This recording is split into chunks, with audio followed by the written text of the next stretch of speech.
A esta hora hacemos contacto en Lima, en Perú, con el general Roberto Chiabra. Él es congresista, exministro de Defensa del Perú, excomandante del Ejército del Perú. General, es un gusto saludarlo desde Colombia. Buenas noches y bienvenido.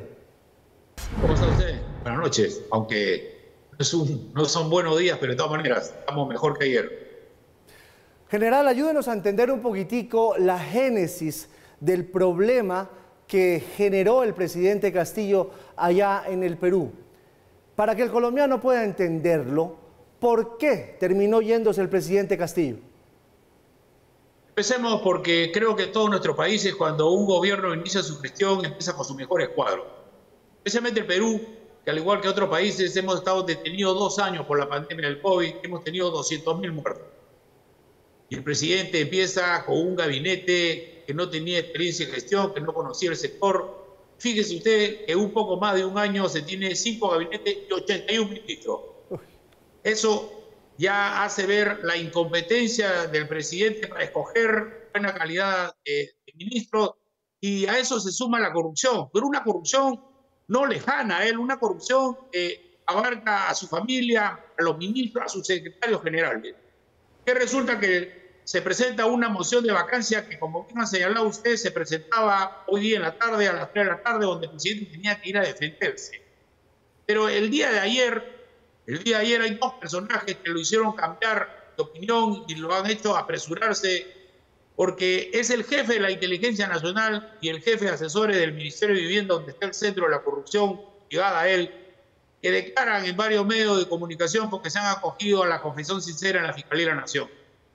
Eso ha hecho que el presidente hoy día en la mañana tome una decisión que prácticamente ha generado de que su vacancia sea más rápida que lo que se esperaba.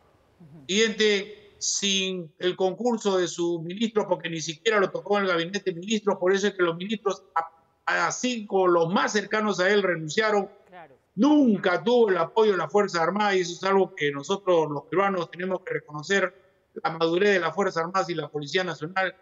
Hoy día el presidente enfrenta serios problemas con la justicia. General, ¿se podría interpretar entonces que lo que pasó hoy en Perú fue que la institucionalidad del país se puso a prueba y pasó la prueba? Efectivamente, como usted señala, el presidente había tenido ya un serio problema con el Congreso. Hace unos días el primer ministro saliente había presentado un proyecto de ley y tomó la decisión del Congreso como que era una denegación de confianza. Usted sabe, con 2 denegaciones cierra el Congreso.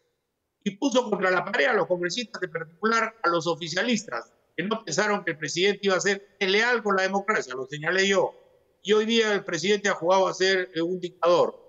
Y hoy todos esperábamos, como se señalaba hace tiempo, pronunciamiento a las Fuerzas Armadas. Yo decía que las Fuerzas Armadas se van a pronunciar el día de hoy. Se pronunciaron, y el presidente es por eso que buscaba en otros órganos, organizaciones que no tienen mucho poder en el país para que apoyaran su delito, y no lo consiguió. General, yo quiero leer un poquitico lo que pasa en las calles del Perú, y se lo pregunto porque desde aquí, desde la distancia, vimos que mal que bien fue una transición pacífica. A esta hora, pues no tenemos noticia de que en la calle haya revuelta. ¿Usted cree que el país estaba hastiado del señor Castillo? Fíjese, es un presidente que recurrió a la victimización, porque era un profesor rural, las élites limeñas no lo querían como presidente. Eso no es verdad. Él tuvo una entrevista en CNN donde dijo que era un incompetente para el puesto y no tenía la culpa porque nadie lo había preparado. A eso tenía un permanente mensaje de división entre los peruanos y no había gestión. Entonces los mismos congresistas oficialistas se quejaban de que iban a sus regiones y les encaraban y decían: ¿dónde están las obras que prometió el presidente? ¿Dónde están las obras que tú traes? Y eso generaba también de que dentro de los congresistas oficialistas hubiera un descontento. Pero de todas maneras lo apoyaban al presidente. Pero hay algo que a los peruanos no les gusta: la corrupción. Y no solamente la corrupción, la impunidad de la corrupción. Y una persona que dijo que no iba a repetir los mismos errores de gobernantes anteriores, se comenzó a descubrir que desde su familia se estaban aprovechando del poder. General, ¿qué viene ahora para la nueva presidenta? Porque uno pensaría que después de esto la oposición queda fortalecida. ¿va a quedar realmente con un margen muy reducido de acción o irá a buscar un gobierno más de centro, reconciliar a todos los polos? ¿Cómo lo ve usted? Fíjese, ella es parte de este gobierno, es vicepresidenta, ha estado de ministra, tuvo una acción inteligente, no sé si bien asesorado, decisión personal, de no firmar esa acta de ministros donde se consideraba esa denegación de confianza y renunció. Y hoy día también ella ha señalado en su breve discurso de que está en contra de este golpe de Estado. Si la señora es inteligente, se da cuenta, lo ha vivido desde dentro, de que tiene que designar a un primer ministro de experiencia y de consenso y un gabinete integrado por personas que la ayuden a ella y ayuden al país a sacarnos de esta crisis. Si es inteligente, yo creo que va a tener el apoyo. ¿Por qué? Porque los oficialistas de hoy van a hacer oposición y la oposición que no la lleva muy bien también va a hacer oposición. No vaya a hacer que tenga problemas. Esa tregua que ella ha pedido no es necesario. Estos días de Navidad y los primeros días de enero le pueden dar a ella la tranquilidad, siempre y cuando, como le digo, escoja un buen gabinete. General, en términos de la región, usted sabe que hay un proyecto de izquierda que ha sido exitoso prácticamente en toda Sudamérica, salvo 1 o 2 países en el Mar del Plata. El hecho de que suceda la caída de Castillo en el Perú, ¿qué significa, en su opinión, para este proyecto de izquierda en América Latina?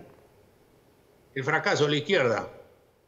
La izquierda, no sé cómo será en todos los países, pero la izquierda de nuestro Perú es especialista en desestabilizar gobiernos. Lo único que no se dieron cuenta es que ellos son gobierno. Y su gran objetivo era cerrar el Congreso, una asamblea constituyente y una nueva constitución. Veamos el ejemplo de los chilenos. Los chilenos recuperaron la memoria y se dieron cuenta que esa nueva constitución los iba a mandar al desastre. Veamos las experiencias de otros países. Venezuela, un país de acogida de migrantes, hoy día es un país exportador de migrantes. Y a ese ritmo estábamos los peruanos. Un permanente mensaje de, ¿sabe qué?, cuestionar el sistema político y el modelo económico para echarle la culpa a la Constitución y haciéndole creer a la gente que con un cambio de Constitución los ricos iban a ser pobres y los pobres ricos. Gran mentira. Lo que vieron era un lema que dijo el presidente: no más pobres en un país de ricos. El tema era no más familiares pobres en un país rico. General, nos hablaba usted ahora del proceder de las fuerzas militares.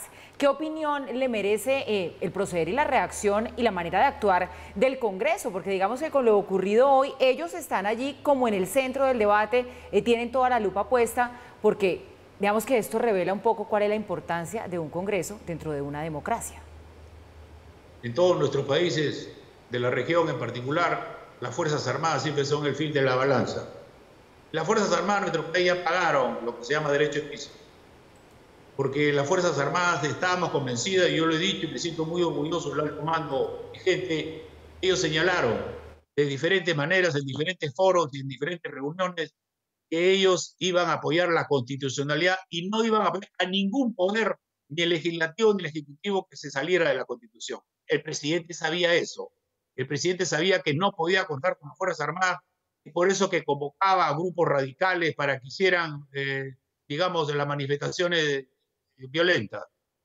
Las Fuerzas Armadas hoy día han recibido el respaldo y el respeto en el Congreso y en toda la ciudadanía. Como bien señalaron ustedes, hay una tranquilidad dentro de toda esta grave crisis que hoy hemos vivido, gracias a las Fuerzas Armadas y a la Policía Nacional. Pues General Roberto Chiabra, excomandante del Ejército, ex ministro de la Defensa del Perú, ha sido un gusto tenerlo con nosotros a esta hora en Red Más. Que pase una buena noche y un fuerte abrazo desde Colombia, general. Gracias a ustedes por preocuparse por nosotros, gracias por la solidaridad y esperemos superar estos momentos negativos en nuestro país. Un gran abrazo a todos ustedes y que Colombia siga creciendo. Gracias.